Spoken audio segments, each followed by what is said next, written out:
എൻ്റെ പ്രിയപ്പെട്ടവരെ, ഇന്ന് വ്യാഴാഴ്ച നമ്മൾ അനുദിന അനുഗ്രഹ പ്രാർത്ഥനയിലേക്ക് പ്രവേശിക്കുകയാണ്.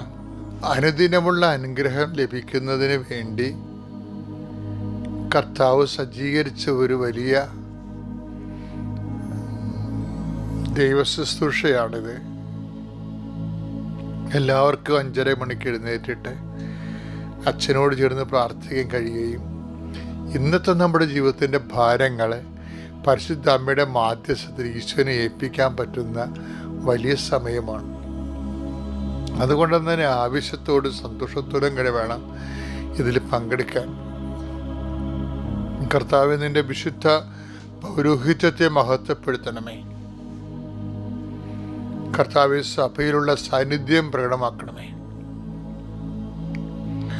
39 വർഷം ഞാൻ അർപ്പിച്ച കൃപാനയുടെ യോഗ്യതയാൽ കൃപാസ്ഥാനത്താറെ ജീവനോടെ പ്രത്യക്ഷപ്പെട്ട മാതാവിൻ്റെയും മാധ്യസ്ഥത്താൽ ആ പ്രത്യക്ഷീകരണത്തിൻ്റെ അടിസ്ഥാനത്തിൽ കൃപാസനം നടന്ന 10,000-കണക്കിന് ആരാധന ശക്തിയാൽ കൃപാസ്ഥാനത്താറയിൽ നിന്ന് അർത്തങ്കിലേക്ക് നടത്തിയിട്ടുള്ള ലക്ഷക്കണക്കിന് മനുഷ്യർ പ്രാർത്ഥിച്ച കോടിക്കണക്കിന് ജപമാലയുടെ അസ്ഥിയാൽ അങ്ങയുടെ മക്കൾക്ക് വേണ്ടി പ്രാർത്ഥിക്കുന്നു. കർത്താവേ, ഇന്ന് പരീക്ഷ എഴുതുന്ന കുഞ്ഞുങ്ങളുണ്ട്, പഠിച്ചുകൊണ്ടിരിക്കുന്ന മക്കളുണ്ട്, മത്സര പരീക്ഷകൾ, യോഗ്യതാ പരീക്ഷകളിൽ ഏർപ്പെട്ടിരിക്കുന്ന മക്കളുണ്ട് ഈശോയെ. അങ്ങനെ റിസൾട്ട് പ്രതീക്ഷിക്കുന്ന മക്കളുണ്ട് ഈശോയെ.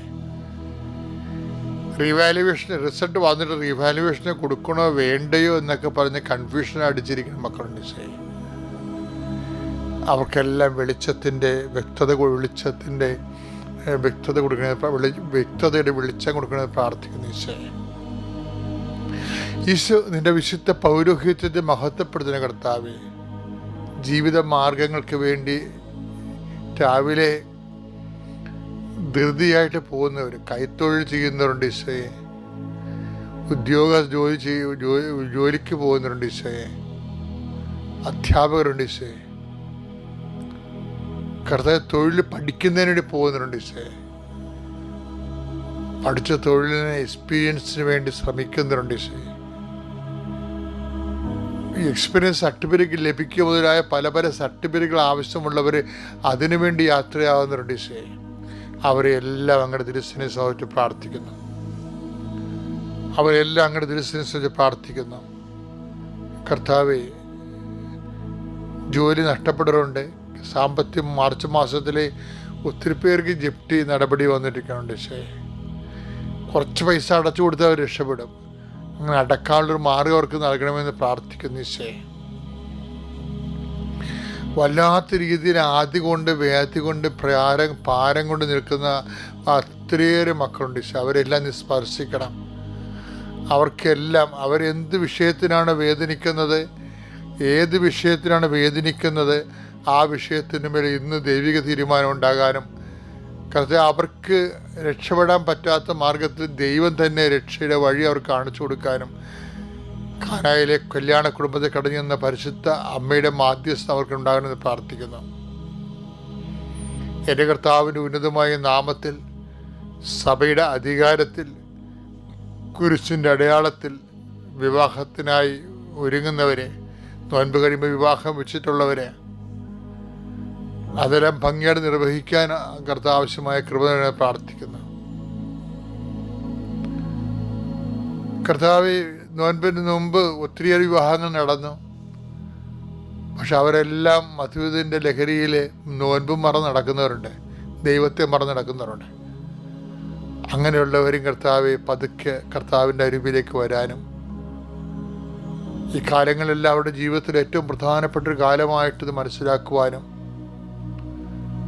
അവർക്ക് ജനിക്കാൻ പോകുന്ന കുഞ്ഞുങ്ങൾക്ക് കർത്താവിൻ്റെ വിശുദ്ധിയും ദൈവത്തിൻ്റെ കൃപയും ആവശ്യിക്കപ്പെടുവാനും സമർപ്പിച്ച് പ്രാർത്ഥിക്കുന്നു. മക്കളില്ലാത്ത പ്രാർത്ഥിക്കുന്നു. മക്കളില്ലാത്തവരെ സമർപ്പിച്ച് പ്രാർത്ഥിക്കുന്നു ഈശോയെ. മക്കൾക്ക് വേണ്ടി മക്കളില്ലെങ്കിൽ മരിക്കണമെന്ന് ചിന്തിക്കണം, അങ്ങനെ ചിന്തിക്കുന്ന വിഡ്ഢിത്തരങ്ങൾ പോലും ചിന്തിക്കുന്ന മനുഷ്യരുണ്ട് ഈശോയെ. വൈകാരികമായിട്ട് തപ്പതിച്ച് പോയവരുണ്ട്, ബാലൻസ് തെറ്റിപ്പോരുണ്ട് ഈശോയെ. അവരെല്ലാം സ്പർശിക്കണമെന്ന് പ്രാർത്ഥിക്കുന്നു. മാസങ്ങളും വർഷങ്ങളുമായിട്ട് കുർബാന മുടക്കമുള്ളവരെ സംബന്ധിച്ച് പ്രാർത്ഥിക്കുന്നു. കുടുംബ പ്രാർത്ഥനയില്ലാത്ത കുടുംബങ്ങളിൽ ഞങ്ങളുടെ ഈ പ്രാർത്ഥനയുടെ ശക്തിയാൽ പ്രാർത്ഥന സ്ഥാപിക്കപ്പെടാൻ വേണ്ടി പ്രാർത്ഥിക്കുന്നു.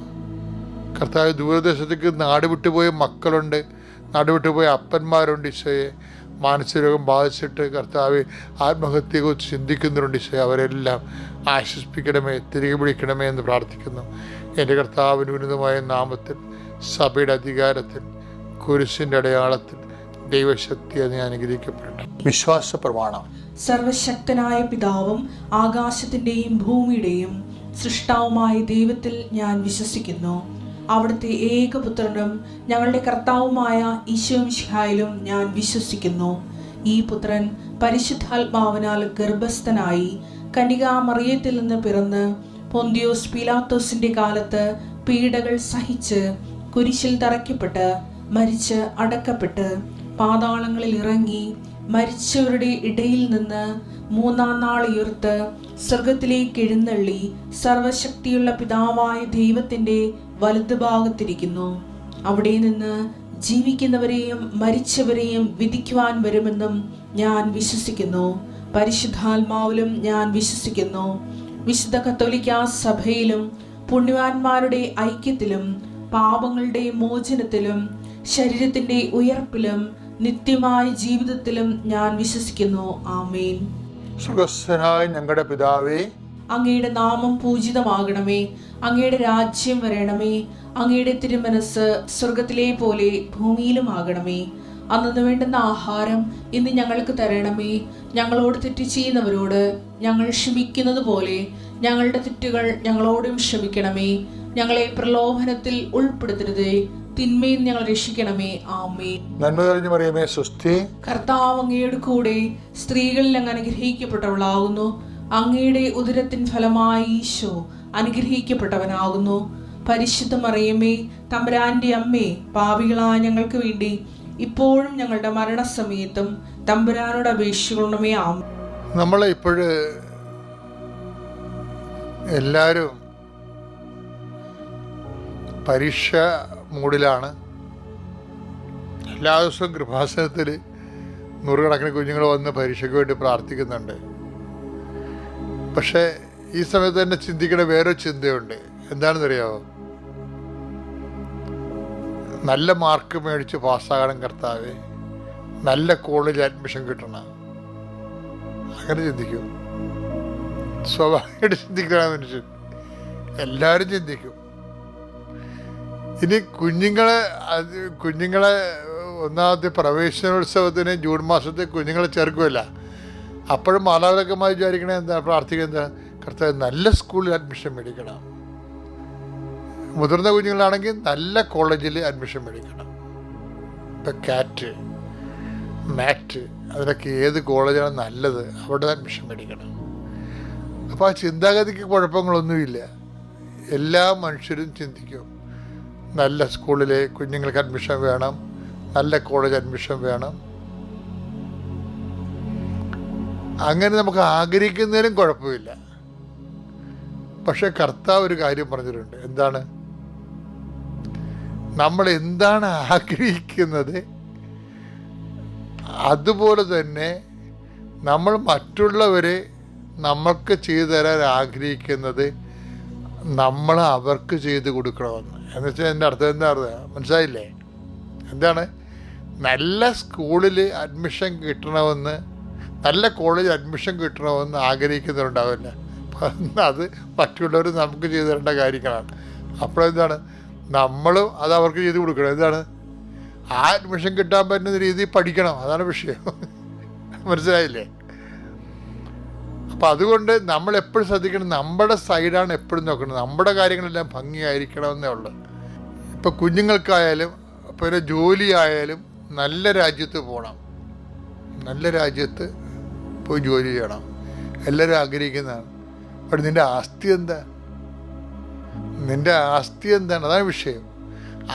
ദൈവം നീതിമാനായത് കാരണം പലപ്പോഴും നമ്മുടെ ആസ്തിയിൽ, ഇപ്പോൾ ഉടമ്പടിയിൽ വന്നപ്പോൾ രക്ഷപ്പെട്ടിരിക്കണത്, ഉടമ്പടി അതിൻ്റെ ഒരു ഗതിയില്ലാത്ത ആൾക്കാർ രക്ഷപ്പെടുന്നത് നോട്ട് ബൈ മെറിറ്റ് എന്നുള്ളൊരൊറ്റ ഫോർമുലയിലാണ്. പക്ഷെ ജീവിതകാലം മുഴുവൻ നോട്ട് ബൈ വെരിറ്റി വർക്ക് ചെയ്യുമോ? കാര്യം നമ്മുടെ ദൈവത്തിൻ്റെ നീതിയുടെ സമയത്ത് നമ്മുടെ ഭാഗത്തുനിന്ന് അതിനുള്ള യോഗ്യത ഉണ്ടോ? ഞാൻ പറഞ്ഞു വരുന്നതിൻ്റെ കാര്യം യോഗ്യത ഉണ്ടാക്കണമെന്ന് എൻ്റെ അർത്ഥം. ലൂക്കായുടെ സുവിശേഷം 6:31. മറ്റുള്ളവർ നിങ്ങളോട് എങ്ങനെ പെരുമാറണമെന്ന് നിങ്ങൾ ആഗ്രഹിക്കുന്നുവോ അങ്ങനെ തന്നെ നിങ്ങൾ അവരോടും പെരുമാറുവിൻ. അപ്പൊ ഇത് ഈ തിയറിയാണ്. ഇത് ഗോൾഡൻ റൂൾ എന്ന് പറയും. ഗോൾഡൻ റൂൾ ജനറലൈസ് ചെയ്ത് കഴിയുമ്പോൾ നമുക്ക് മനസ്സിലാകും നമ്മൾക്ക് അർഹത ഉള്ളവർക്ക് കൂടുതൽ നമുക്ക് കിട്ടിയിരിക്കണമെന്ന് പറയുന്നത്. എന്നാൽ അതിന് നമ്മൾ നന്ദി പറഞ്ഞിട്ടുണ്ടാ? ഇല്ല. അങ്ങനെ കിട്ടിക്കഴിയുമ്പോൾ നമ്മുടെ കേമത്വമായിട്ട് നമ്മൾ കൊട്ടിക്കൊഴിക്കുകയും ചെയ്യും, ദൈവത്തിനെ മാറ്റി നിർത്തുകയും ചെയ്യും. ഒരു കാര്യം എൻ്റെ സഹോദരൻ മനസ്സിലാക്കേണ്ട കാര്യം, ദൈവത്തിന് കൊടുക്കേണ്ട മഹത്വം ഏതെങ്കിലും കാലത്ത് അത് കൊടുക്കാതെ ഇരുന്ന് കഴിഞ്ഞാൽ അത് ഒരു ആധ്യാത്മികമായ കടമായി മാറും. അതിൻ്റെ വരുന്ന വിഷയം പിന്നെ ഒരു വിഷയം ജീവിതത്തിൽ ഉണ്ടാകുമ്പോൾ ദൈവാനുഗ്രഹം പ്രാപിക്കുന്നതിന് അത് തടസ്സമായി വരും. എപ്പോഴും അപ്പം ദൈവത്തിന് കൊടുക്കാനുള്ള ദൈവത്തിനും സീസറിന് കൊടുക്കാനുള്ള സീസറിനും കർത്താവിൻ്റെ തീരുമാനമാണ് ഇതെല്ലാം കർത്താവിൻ്റെ ഗോൾഡൻ റൂൾസാണ്. Take the word of God. Mathai 22:21. സീസറിനുള്ളത് സീസറിനും ദൈവത്തിനുള്ളത് ദൈവത്തിനും കൊടുക്കുക. ദൈവത്തിനും കൊടുക്കുക. അപ്പം നന്ദി എന്താണ്? 10 പേരല്ലേ സുഖപ്പെട്ടത്? 9 പേര് എവിടെയെന്ന് ചോദിക്കുമ്പോൾ എന്താണ്? ആ 9 പേരും ദൈവത്തിനുള്ളതാണ്. എന്താണ്? ദൈവം കൊടുത്തതാണ്. അവൻ്റെ അർഹതയ്ക്ക് അപ്പുറത്ത് കൊടുത്തിരിക്കുന്ന അനുഗ്രഹമാണ്. അപ്പോൾ ദൈവത്തോട് എന്താണ്? നന്ദി പറയണം. അപ്പോൾ ദൈവത്തോട് നന്ദി പറയാത്ത എന്താണ് ആൾക്കാർ? തങ്ങളുടെ കേമത്വം കൊണ്ടാണ് അത് നേടിയെന്നുള്ള അവബോധ മനസ്സിൻ്റെ അഹംഭാവങ്ങളാണ് വരുന്നത്. അതുണ്ടാവാതിരിക്കാൻ പ്രത്യേകം ശ്രദ്ധിക്കണം. ദൈവത്തിനുള്ള ദൈവത്തിന് കൊടുക്കണം. ഓരോ കാര്യം എടുക്കുമ്പോൾ പകുതി മുക്കാൽ, ഇപ്പം എൻ്റെയൊക്കെ ജീവിതത്തിൽ പകുതി മുക്കാലും ദൈവത്തിൻ്റെതാണ്. എന്താ കാര്യത്തിൽ എനിക്ക് എൻ്റെ കപ്പാസിറ്റിയെക്കുറിച്ച് നല്ലോണം അറിയാം. പിന്നെ ഞാൻ കുറേ അധ്വാനിക്കും. പക്ഷെ അധ്വാനിക്കുമെന്ന് പറഞ്ഞു കഴിഞ്ഞാൽ അതൊക്കെ ഫലമണിക്കണേ കഴിഞ്ഞ ടോക്കിൽ നമ്മൾ കണ്ടില്ലേ, അത് ദൈവമാണ്. അവൻ ചെയ്തതെല്ലാം അവിടുന്ന് ശുഭമാക്കുകയും ചെയ്തു എന്ന് പറഞ്ഞില്ലേ. അപ്പം ശുഭമാക്കണത് ആരാണ്? നമുക്ക് ചെയ്യാനേ പറ്റത്തുള്ളൂ. ശുഭമാക്കണത് ആരാണ്? ദൈവമാണ്. അപ്പം ആ ഒരു ബോധത്തിൽ എല്ലാ സമയത്തും ദൈവത്തിനെ കുറിച്ച് ഓർക്കാനും ദൈവത്തിൻ്റെ സ്പേസ് നോക്കിയിട്ട് അവിടെ കയറി നമ്മൾ കരുക്കൾ വെക്കരുത്. മനസ്സിലായില്ല? അത് ദൈവത്തിൻ്റെ സ്പേസാണ്. നന്ദിയോടെ വിനയത്തോടെ നന്ദി പറഞ്ഞുകൊണ്ട് മഹത്വപ്പെടുത്തി മറ്റുള്ളവർക്ക് ദൈവത്തിന് പറഞ്ഞു കൊടുത്ത് അങ്ങനെ നല്ല സാക്ഷിയായി ദൈവ പൈതലായി ജീവിക്കുക. പെട്ടെന്ന് സ്പീഡാപ്പാണ് തനത് പ്രേക്ഷിത പ്രവർത്തനങ്ങൾ. പ്രാർത്ഥിക്കുക. കർത്താവായ ദൈവമേ, ഇവിടുന്ന് പറഞ്ഞത് കൂടാതെ എന്റേതായിട്ടുള്ള സ്വന്തമായി ദൈവം എന്നിൽ നിന്ന് ആഗ്രഹിക്കുന്നത് കണ്ടു മനസ്സിലാക്കി നടപ്പിൽ വരുത്തുവാൻ എനിക്ക് പ്രത്യേക അഭിഷേകം നൽകണമേ. ശ്രുതികടേ